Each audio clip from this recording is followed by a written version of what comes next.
Europe. The word itself conjures up images of cobblestone streets, towering cathedrals, and vibrant cultures. My journey through Europe wasn't just a trip. It was a deep dive into the soul of a continent, 30 countries in all, each one a unique melody in the grand symphony of Europe, from the romantic canals of Venice to the rugged peaks of the Swiss Alps. I experienced it all. I wandered through ancient ruins, savored exquisite cuisine, and encountered the warmth of local hospitality. This journey was a tapestry woven with laughter, mishaps, and unforgettable moments that continue to resonate with me. Each country had its own story to tell, its own rhythm to dance to. I learned to navigate bustling markets in Spain, decipher train schedules in Germany, and even order a pint in a proper London pub. But more importantly, I learned to embrace the unexpected, to find joy in the journey itself. Join me as I retrace my steps, sharing tales of adventure, cultural immersion, and the sheer joy of discovering the heart of Europe, one country at a time. Our first stop, the City of Lights, Paris. Ah, Paris! Stepping onto Parisian cobblestones felt like stepping into a classic black and white film. The city exuded an undeniable charm, a romantic aura that hung in the air like the aroma of freshly baked bread. Everywhere I looked there was beauty. Grand boulevards lined with elegant buildings, charming cafes overflowing with laughter and conversation, and of course, the iconic Eiffel Tower piercing the sky. Paris was a feast for the senses, the scent of buttery croissants wafted from patisseries, tempting me at every corner. The melodies of street musicians filled the air, creating an impromptu soundtrack to my wanderings. And then there was the food, rich, decadent, and utterly delicious. From simple crepes to elaborate multi-course meals, Parisian cuisine was a culinary adventure. But beyond its beauty and culinary delights, Paris was about embracing a certain joie de vivre, a zest for life that was contagious.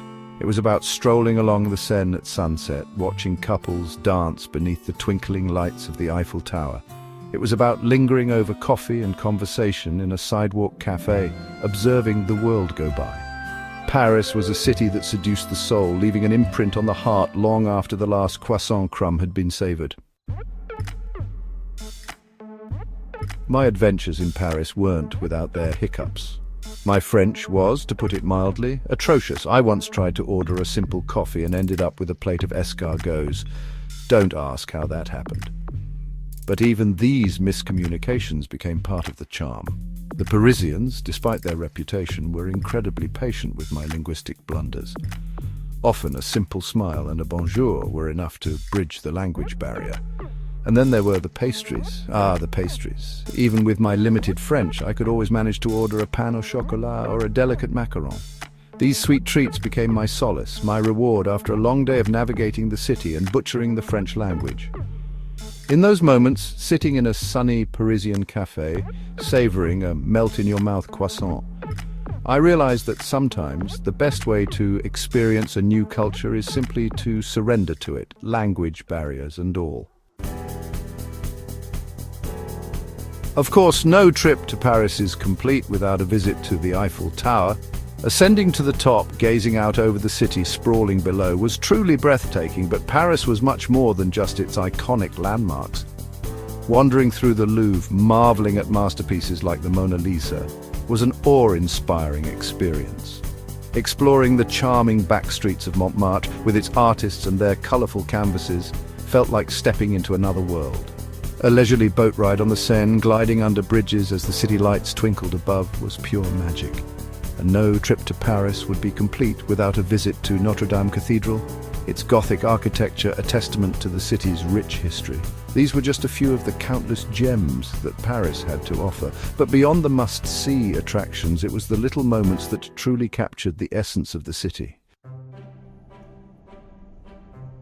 As I bid adieu to Paris, a sense of bittersweet farewell washed over me. Paris, with its elegance and charm, had stolen a piece of my heart, but the open road beckoned, promising new adventures and discoveries.